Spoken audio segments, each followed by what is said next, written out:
Hello everybody, this is Dr. Stein and Dr. Mehta with the Orthopaedic Department at the University of Pennsylvania, and we're here to talk to you about our project titled Objects in Mirror Are Closer Than They Appear, Symptoms of Depression and Suicidality in Orthopedic Surgeons.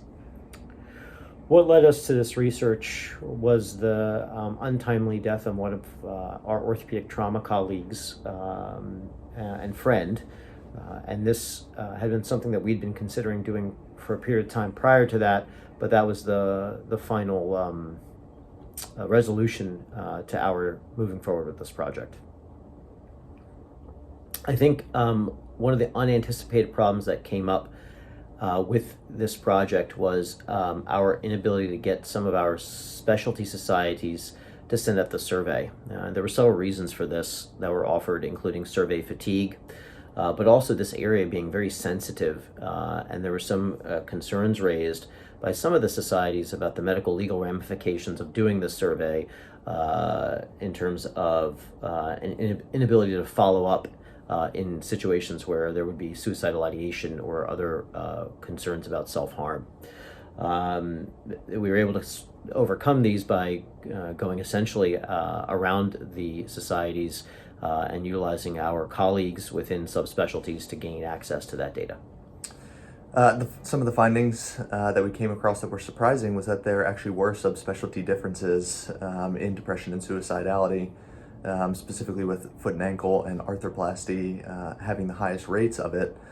We found that to be very surprising. And then I think just the overall kind of impression that we got that personal difficulties being kind of dragged into the workplace much more than we initially anticipated. I think we like to think of ourselves as being able to suppress these things and get the job done no matter what, but it may be extracting a heavier toll than we all appreciate.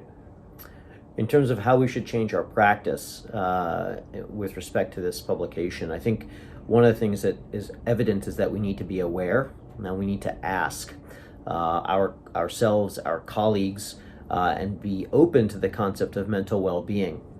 We need to look at factors that are placing people at risk and try to mitigate those factors, and then destigmatize how we, both as a society but also as a specialty, look at people who are in these or under these sort of stressors.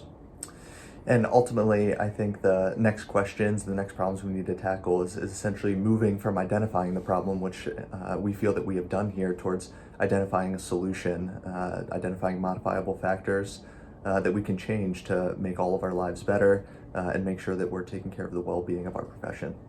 Thank you very much. Thank you.